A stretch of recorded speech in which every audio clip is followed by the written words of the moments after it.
Aaron, famous F1 racer of India, got married with Ava, a musician. Aaron had a house in Shimla. After marriage, they both moved to Shimla. They spent few days there. One morning, a parcel arrived to their house. It was big and large one. The courier boy asked, "This parcel for Mrs. Ava." Ava signed on the paper and took parcel in. She opened and saw it. It was a piano with neat finishing and a royal touch. It was like a piano from a palace. She got a call from Aaron.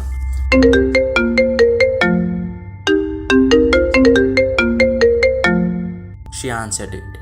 He asked her, "How is the piano?" She told it was good and she liked it. She arranged all the stuff for playing the piano. She placed the piano near a window. She arranged and sat to play, but keys are moving, but there was no sound from it. She checked again the piano inside and started to play, but music didn't come out. Meanwhile, she got a call from her mother. Her mother was sobbing and told, "Your father had passed away." Ava called Aaron and told the news. He came back to home and they both went to Dharmashala. After 3 days, they returned home. Aaron has race, so he left America. Ava thought to leave to Dharmashala. After few days, one afternoon, a neighbor came from side house and rang the calling bell.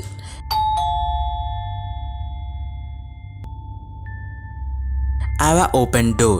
The neighbor introduced herself as Tina and had a casual talk. In that conversation, Ava told about her father's death and her journey to Dharmashala. Tina asked her, "Weren't you or your husband there in the house?" Ava told no. Tina asked, "Is any others are in the house?" She told no. When Tina listened the answer, her spine chilled with fear. She told Ava that, "Past 2 nights, I heard piano music from your house. One night, even I saw from window, a person was playing the piano." Ava asked, "Are you joking, Tina?" "No, really I listened and saw on the day. I thought it was you or your husband." But Ava didn't believe. Tina left after telling some other stuff, but Ava got little suspicious on the piano. She went near the piano and sat and started to play, but the same repeated. Keys were moving, but no music was coming from the piano. Ava got little terror. It was night. Ava slept in her bedroom. She listened and music was coming from ground floor.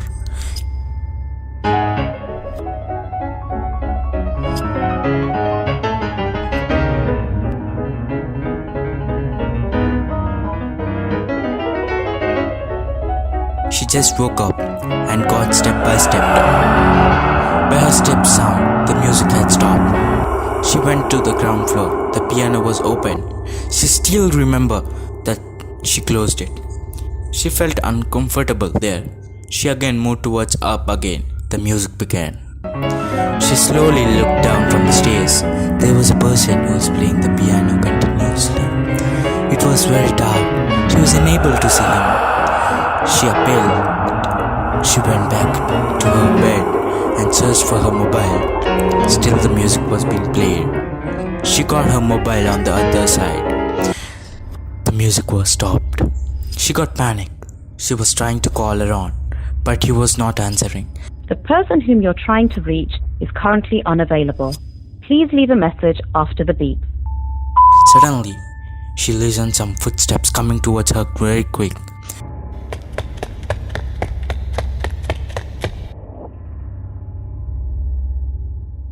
She covered top to bottom with her blanket and slept. Next day, she went to church with Tina near her father. They explained the whole scenario which had happened. Father arrived to the house. Father came in and checked the house completely. His eyes went towards the royal piano. He asked her, "Who gave this?" Ava replied, "My husband." He told her, "There will be a good spirit and a bad spirit all the time. The bad spirit tries to conquer the weak persons and the objects. In your house, the piano is possessed by the bad spirit." The father took his cross and placed on piano and read Bible and sprinkled the holy water on it. The bad spirit moved out from the piano and was in the air. The spirit was visible to all. The spirit made some sounds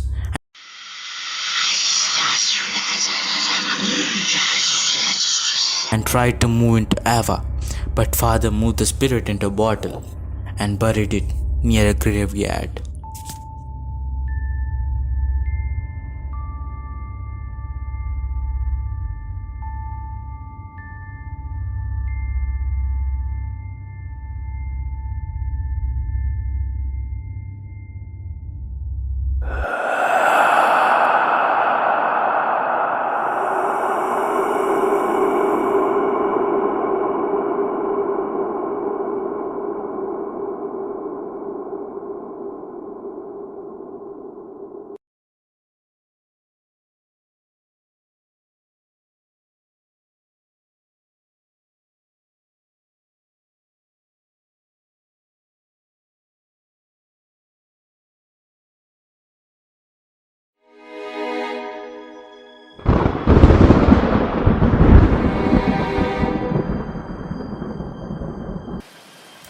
At 3 a.m., Argo police station. It was raining. Phone rang.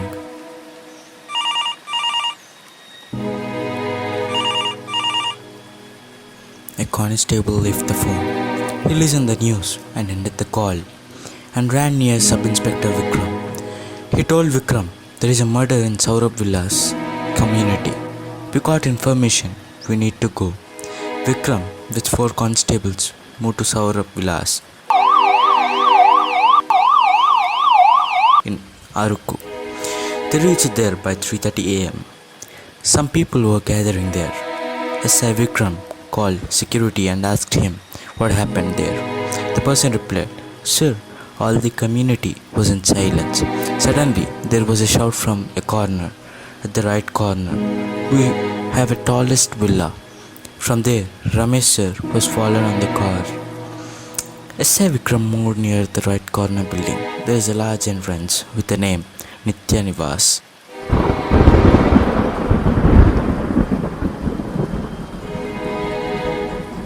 He moved in with 2 constables and knocked at the door. The door was open. He moved in and called, "Is anyone there?" There was no reply. They divided and moved. Vikram went up and opened a door. He was just shocked. There are 2 more dead bodies in the house.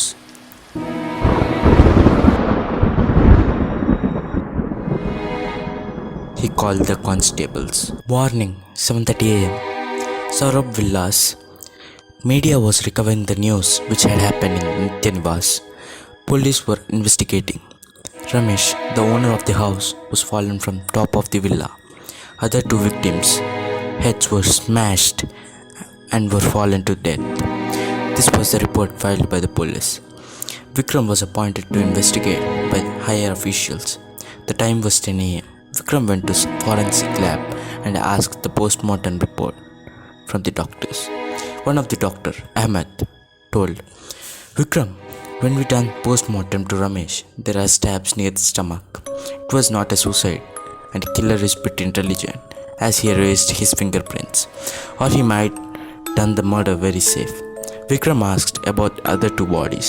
Doctor replied, "The killer had thrown really big object on the face continuously, as the blade on their head have their blood and opposite ones bled too. I think the killer might be a psycho." Vikram drilled carefully. Came out of the forensic office. An old man came near him. The old man came and introduced himself as Omkar. Omkar told Vikram, "Sir, I will also help you. I am a detective." Vikram saw him and moved near to his car. Omkar came behind and requested him to join him to investigate the case. But Vikram ignored him and got into the car and went off. It was night, 10 p.m. Vikram was confused to start his investigation from where. Meanwhile, he got a call from his police station. He answered it. A constable told again there was a murder in Saurabh Villas. Vikram was ready and he opened the door. There was an old man standing under an umbrella.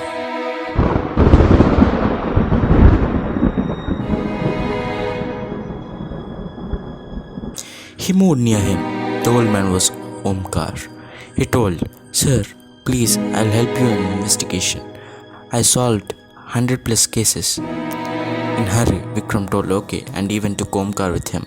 He stopped at the gate of Saurabh Villas. They got down. Vikram asked the security, "Anybody came in or not?" He told, "Nobody." Vikram went to the security room and checked CCTV footage. He found a person killing a man in a balcony. Vikram moved to crime spot. Already there were forensic scientists. They collected the samples and went back. Vikram went to see the dead body.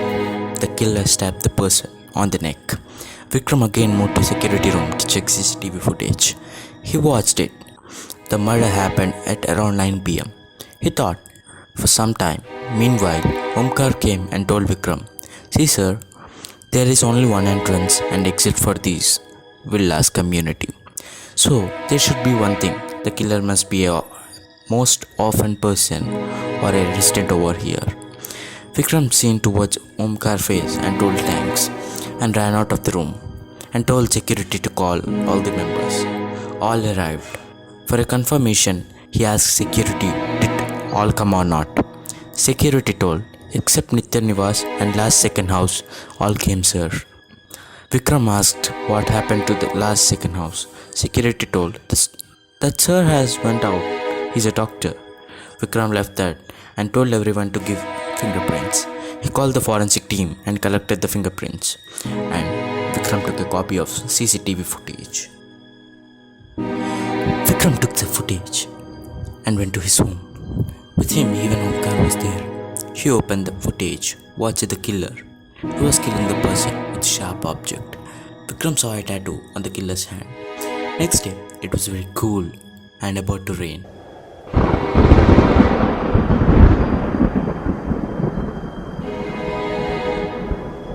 The sky became dark and it was thundering in the sky. Vikram went to forensic lab in a jeep and went to Dr. Ahmed's cabin.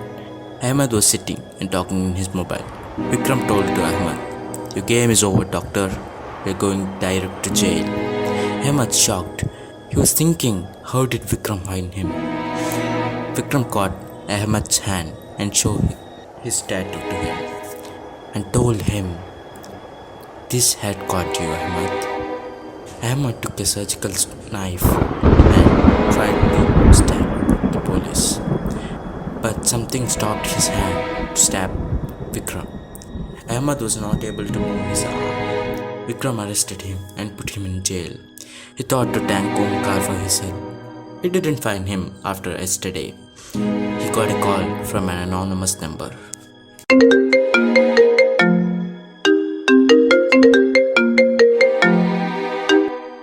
He answered the call.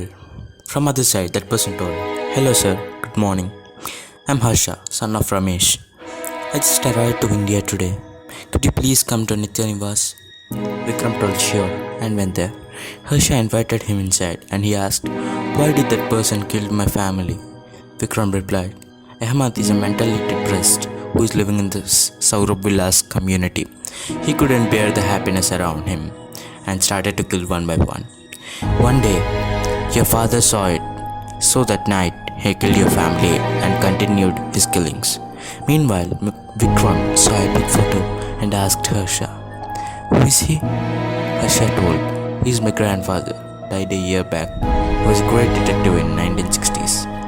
His name is Omkar."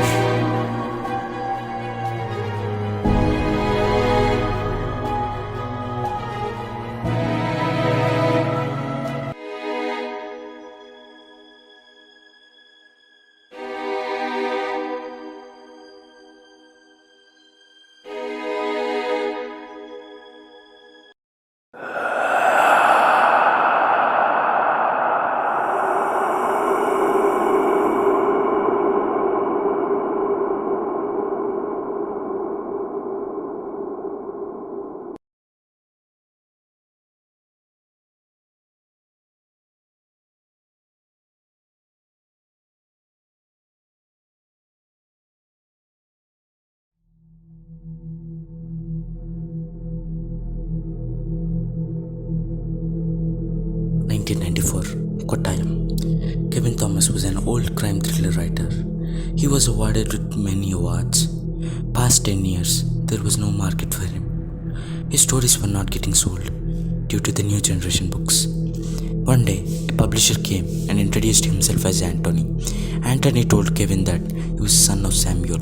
Recently, the publishing business was given to him. He said that he will support him. But Anthony told this time Kevin should write a horror novel, as horror novels had a great market in that time. Kevin has a habit of moving to different places to write different novels. Kevin accepted and packed his things and went to Ponmudi, a hill station in Kerala. There was a colony in Ponmudi. In that colony, there were 3 houses. In the middle house, Kevin started to stay. In his left side house, there was a retired army major. Kevin started to write novel. Suddenly, bell rang. He opened the door. A young woman appeared and introduced herself as Jasmine and told she lives in his right side house. Kevin got a bit irritated as she started to talk and talking continuously. At last, she asked him, "Is all okay here?" and went off. He didn't understand. He closed the door and went to the table. He again began to write. Then he heard a mess in the kitchen. He ran near it and saw there some bricks fallen from the wall, and there was a large hole where a person can move from it. Kevin went to the edge of it and seen what was inside of the hole. He turned right to the hole. He saw 2 dead bodies wrapped in plastic and hanged upside down. With fear, Kevin ran out and went to army officer's house and rang the doorbell many times. That person came out and looked at Kevin's tension face. He went with Kevin to the house, but they didn't find a hole at least. The officer told Kevin to relax and take rest and left. It was night 2 a.m. Kevin was sleeping. Doorbell rang. Kevin woke up and slowly moved at the door and opened the door, but there was no one except fog. He thought it was his imagination and went to sleep. He listened some chair dragging sounds and someone was just scratching the floor with the nails. He came out of the room and the chair was in air. Suddenly from backside a spirit came and asked him. He went unconscious. At morning, 7 o'clock, Kevin opened his eyes. Army officer gave him a glass of water and told he saw Kevin from the window as he rang the bell several times. Kevin explained the whole thing. Army officer believed it and told Kevin that his name is Jack, a military officer and a parapsychiatrist. Let's see today night. I shall use the parapsychology. Night 11 p.m. Jack came with a device and went inside Kevin's house. Kevin asked Jack, why does he doing this all? As just he can leave and move to Kottayam. Jack told, your spirit started to haunt you. It follows everywhere you move. This device detects the negative aura. We can capture it and captive it in a glass jar. We have a great process for it. First, we shall detect. They both began to move to the rooms of the house. The device alarm rang when they moved to the kitchen wall.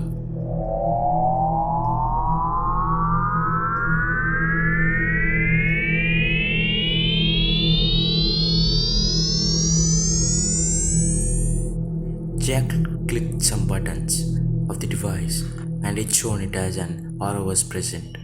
The device shone 2 negative auras present. Jack captured the spirits and made captive in a glass jar. Next day morning, Kevin went to right side house to meet Jasmine. He asked Jasmine about the house he was living. She told that there were 2 couples came here. They were killed by the girl's side family and buried in the wall. Kevin asked Jasmine, how do you know about this, Jasmine? Jasmine started to cry.